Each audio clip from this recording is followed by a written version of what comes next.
Hello and welcome to North Country Matters. My name is Donna Seymour. I'm a member of the St. Lawrence County League of Women Voters, one of the civic partners for our show.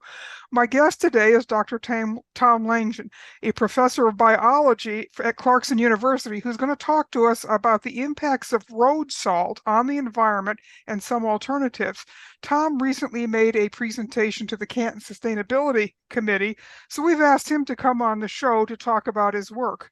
Tom, welcome to North Country Matters. Thank you for inviting me, Donna. Well, I'm excited to listen to what you have to say because this is certainly an issue that impacts us up here in the North Country.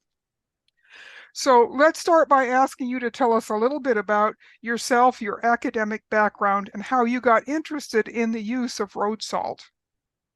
So I'm a biologist. I've been at Clarkson University for 25 years now. I came here from graduate school and postdocing in California. So it was about the biggest change you could make geographically and culturally and still be in the US.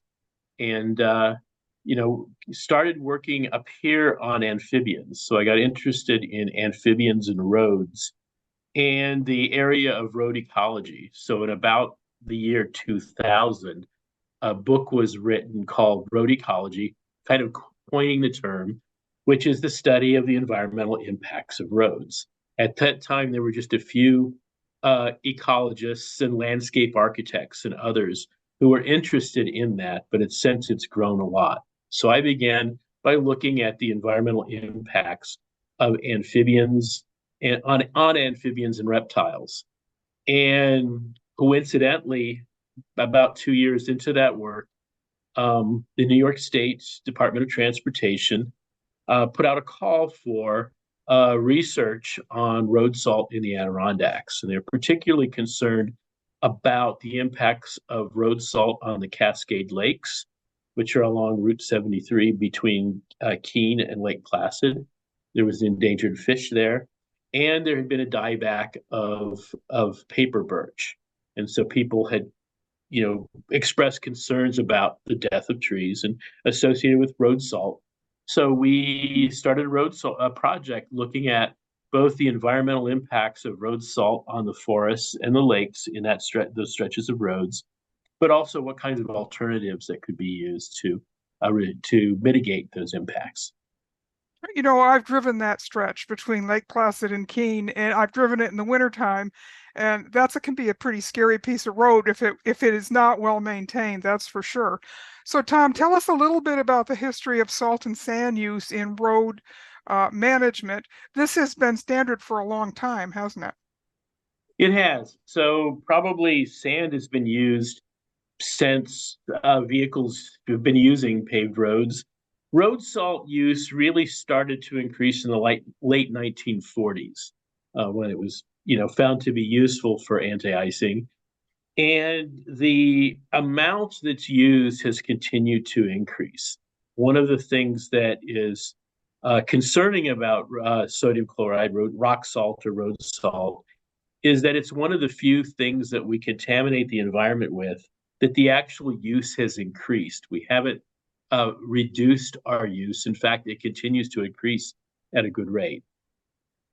Okay, so And it's kind of hard to argue with road salt because it's cheap and it's, relatively cheap to use, but that's only in terms of its immediate cost. The environmental impacts of salt and sand are anything but cheap, are they? they're very expensive. So if we look at road salt, it's relatively inexpensive. The reason that road agencies use road salt, and this is a misconception for many people, is not to melt snow, but to put down at a layer between the pavement and the snow that's falling so that there's a melt layer so that the plows can pull the snow up.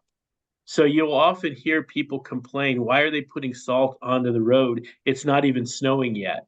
Well, that's exactly the time that they do want to do that, is right before snowfall. Other places like parking lots actually try to use salt to melt snow. That requires much more material. But salt is good for creating that sort of melt layer. We use sand not to melt salt, but to provide a grit. Basically, it's an abrasive for a grit. The problem, of course, with road salt is, I mean, first of all, very evident that it's reactive and it causes metal erosion. It causes corrosion to metal parts on vehicles, as we all know, and it also affects the life and stability of bridges. So we literally spend billions of dollars in infrastructure repair due to the use of road salt. Now, sand is often considered by people because it's a familiar natural product that is somehow environmentally more benevolent, but that's not necessarily true either. So it depends on the source of the sand, but lots of sands have really small particles that are easily picked up by the wind or airflow and breathed by people. So what we call P10 or smaller, really small particles that can go deep into the lungs, often quartz crystals or other things that are kind of sharp and they make micro perforations in the lung and so are really not good. And for that reason, some places are now considered um, places with poor air quality, primarily because of the use of sand. Denver, Colorado is one of those places. And I think we've all noticed that, in kind of in the mud season when it dries up after the snow melts, all of that snow and sand and dust.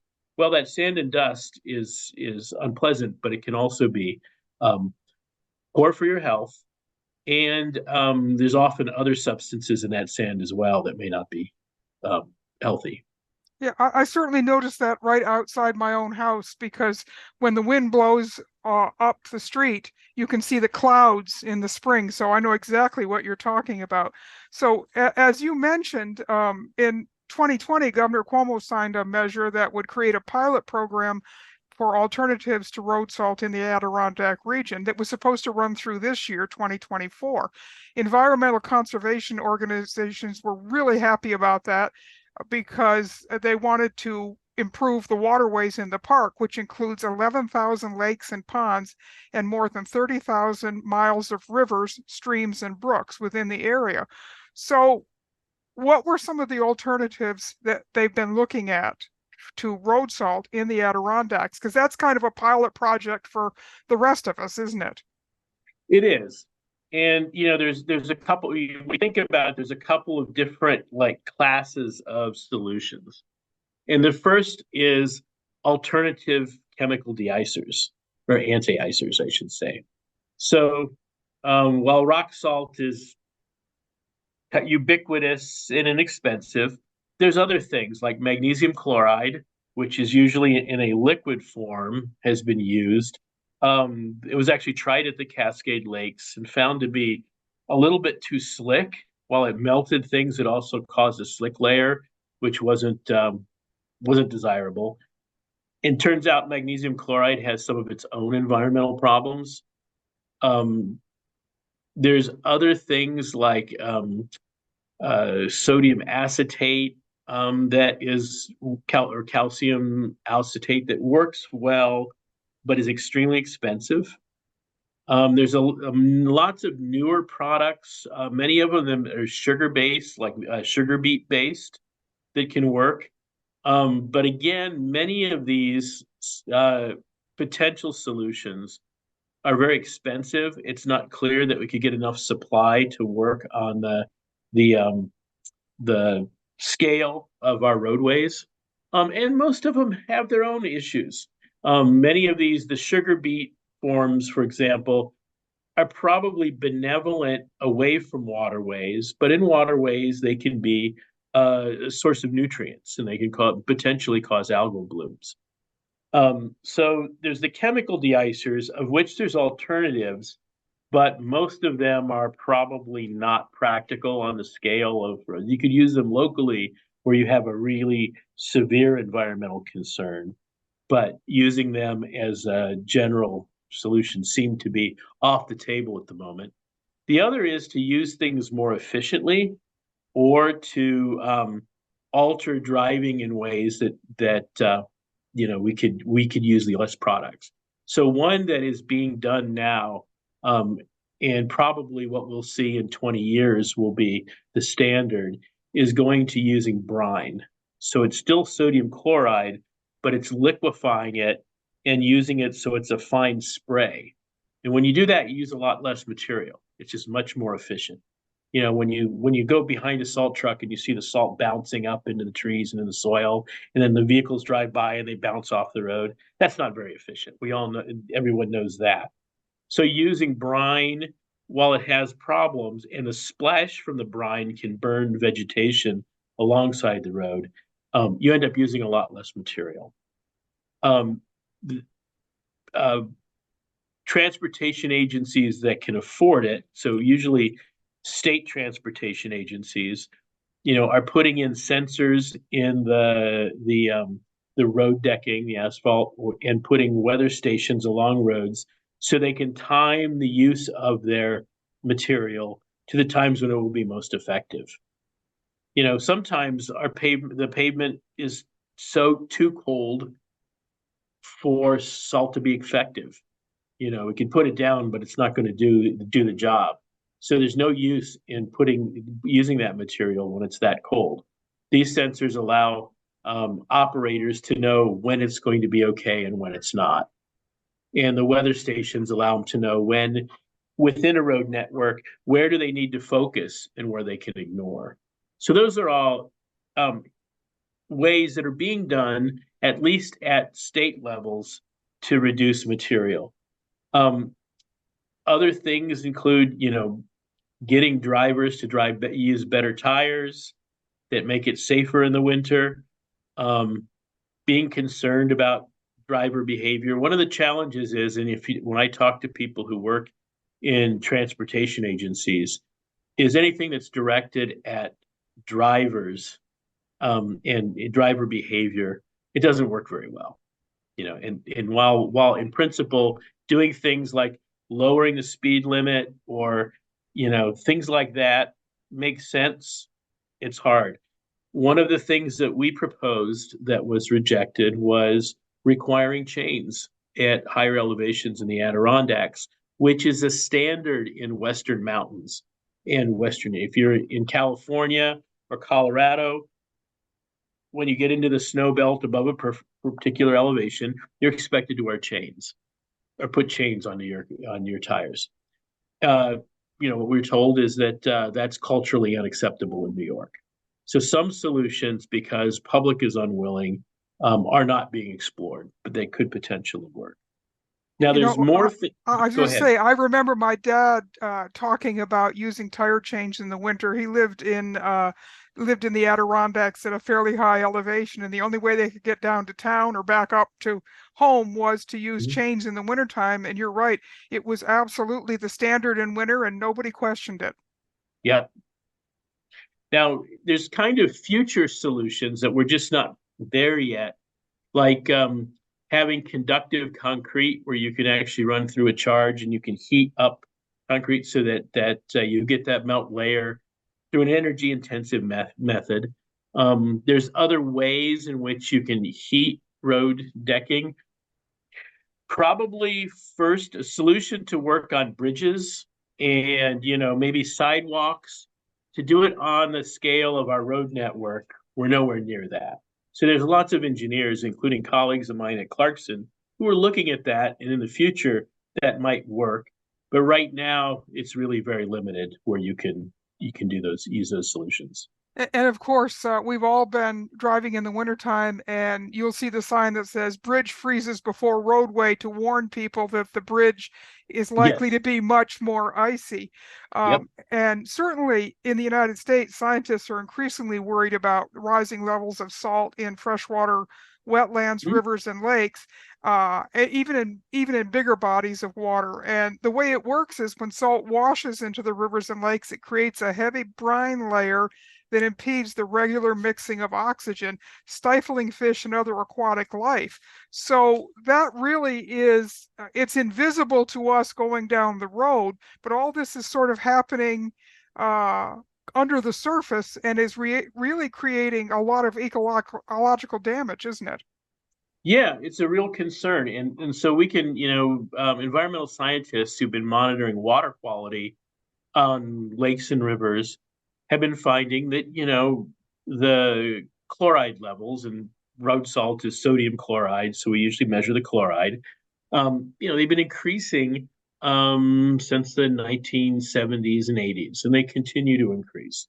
Now, in some places, like in Lake Champlain, we can measure it, but it probably isn't isn't enough to make a big environmental change. It might favor a little bit a few phytoplankton that like a little bit more salt, but it's not enough to make a big difference. But on a lot of smaller lakes and ponds, which are more closed, it can make a big difference. At Upper and Lower Cascade Lake, a typical Adirondack lake has about 1 part per million chloride or less. And those are getting up to about 120 to 150 parts per million. So 150 times what you would expect. And probably at depth, sometimes it's enough that probably humans can taste it if you tasted the water. Certainly, it's well above what people who are on a low chloride diet, low salt diet, can drink. And so that affects some aquatic organisms that are sensitive to salt. But as you said, another concern is that it might actually affect lake turnover. And so you get a salt gradient. One of the things in our North Country lakes that's really important is that in the fall, as the temperature drops, the surface of the lake starts to cool. And as it cools, it becomes more dense and it sinks. So as it sinks, water that's at depth comes up and you get a circulation. That brings nutrients from the bottom and it brings oxygen from the surface to the bottom. That's a key for production of fish, key for production of aquatic insects. It's very, very important. And that salt gradient can slow that process down. It can, and in severe cases, can prevent it, and has done that in some places. That was one of the reasons we were funded, was because people were concerned that that might happen at the Cascade Lakes. Fortunately for those lakes, and you probably noticed it driving through, it's kind of a canyon. It's a very deep area, shallow area, and it has very high winds. And so those high winds tend to stir things up. If it was a little bit more protected from winds, then we might really be concerned about that kind of problem.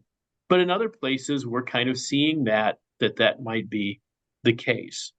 And, particularly areas that get urban runoff.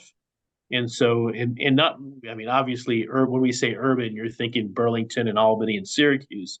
But even a place like Tupper Lake or Saranac Lake or Lake Placid or Ogdensburg or Canton or Potsdam, right, coming off of our roads into water bodies, those are very heavy salt loads that can be high enough that they can have an impact.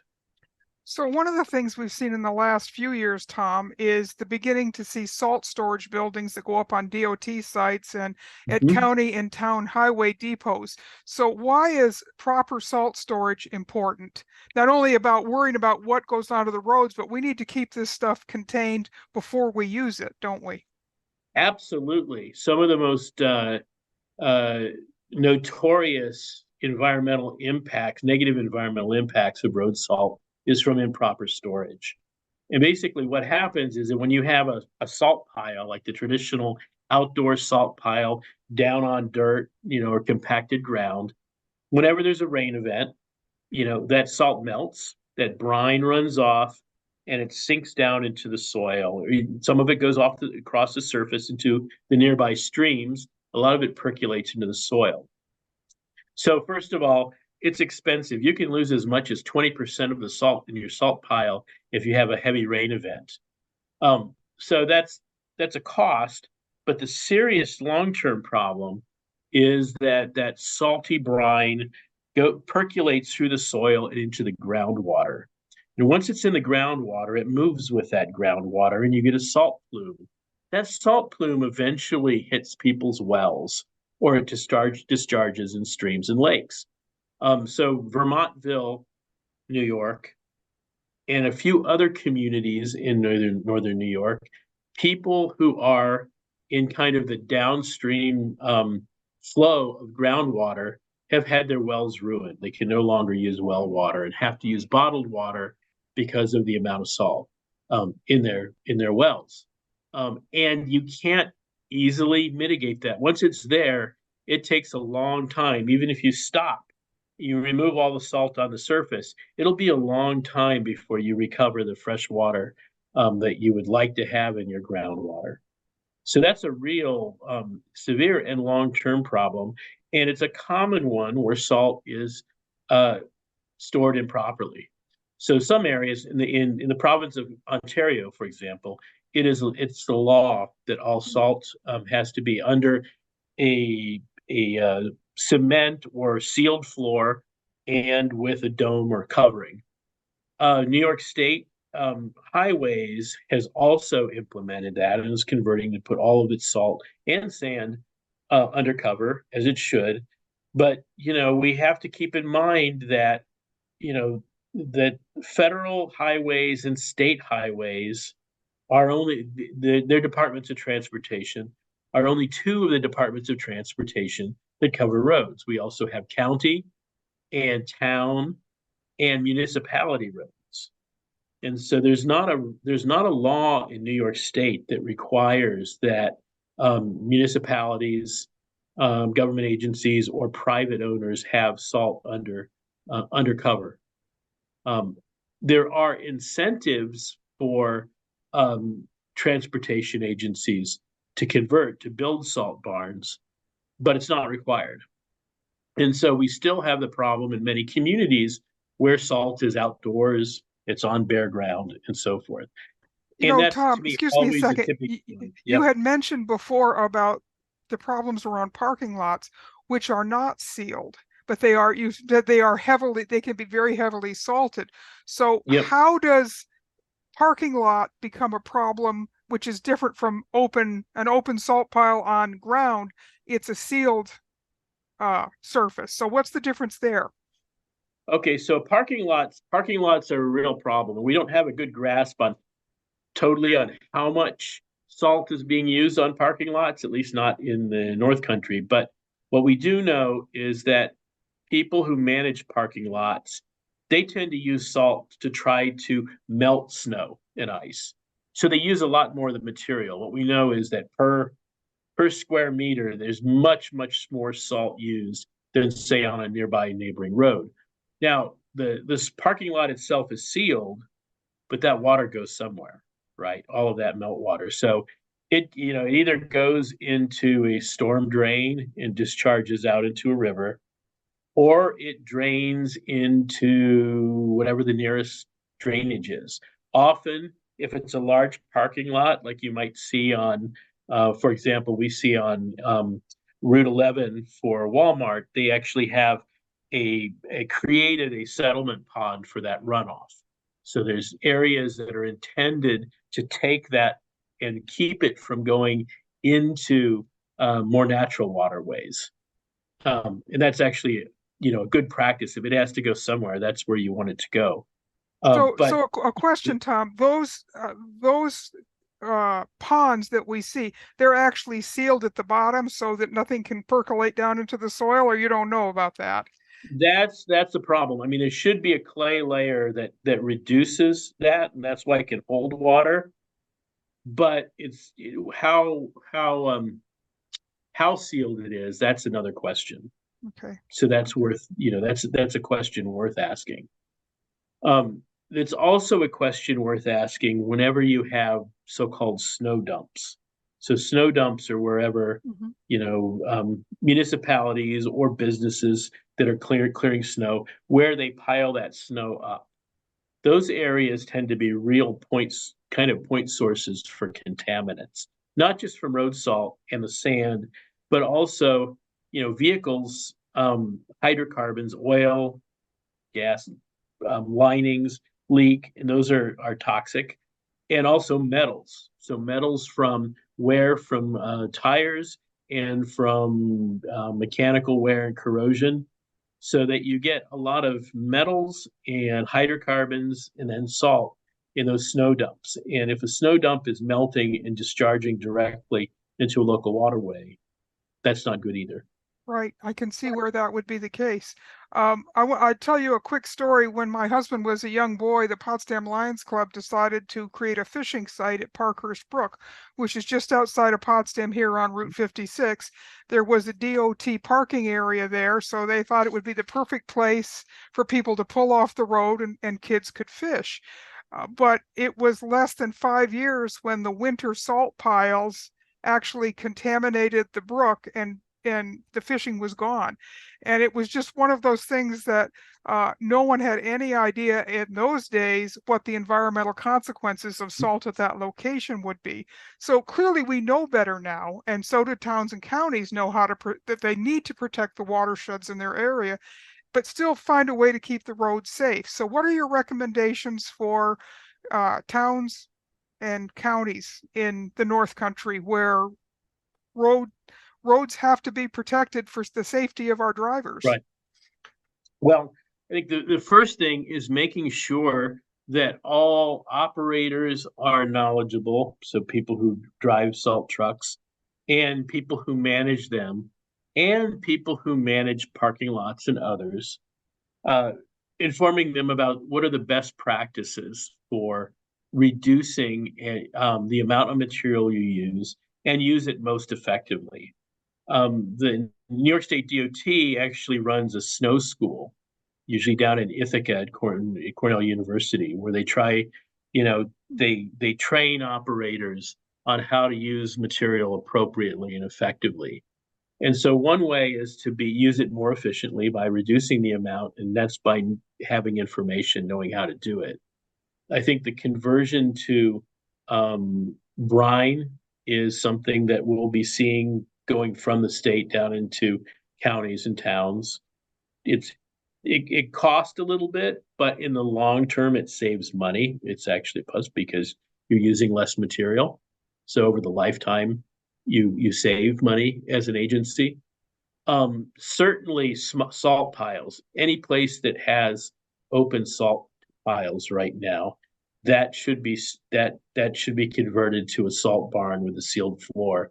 And I would say any community member who's aware of that in their community, they should alert and they should advocate for a change because that's the most effective simple thing that you can do. And as you Um, say, there's money available for that to help those communities, smaller communities, do that. So that's something they should be investigating. that's right.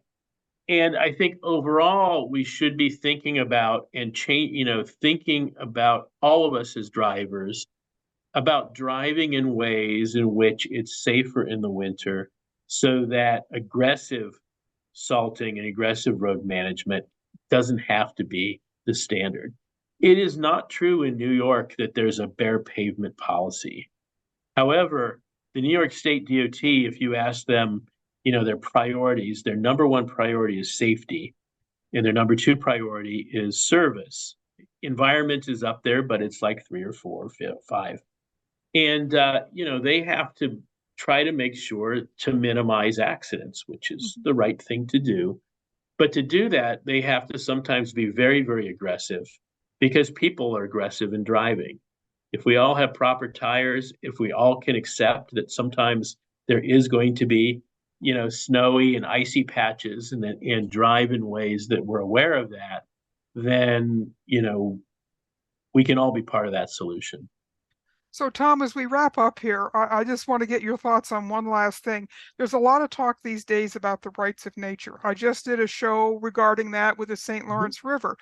Is that another avenue to pursue to help protect our waterways from salt incursion? Would that be something that might be a useful tactic? Well, that's certainly, yeah, thinking about that in terms of, this, if you call it a right for a river um, to remain with good water quality and healthy, or if you look at it in a different way and say the right for all the people who share and enjoy that watershed to have clean water and a healthy environment, it absolutely is because it's a collective effort, right? And the material that we're putting on land on our roads in the North Country eventually ends in our streams and rivers.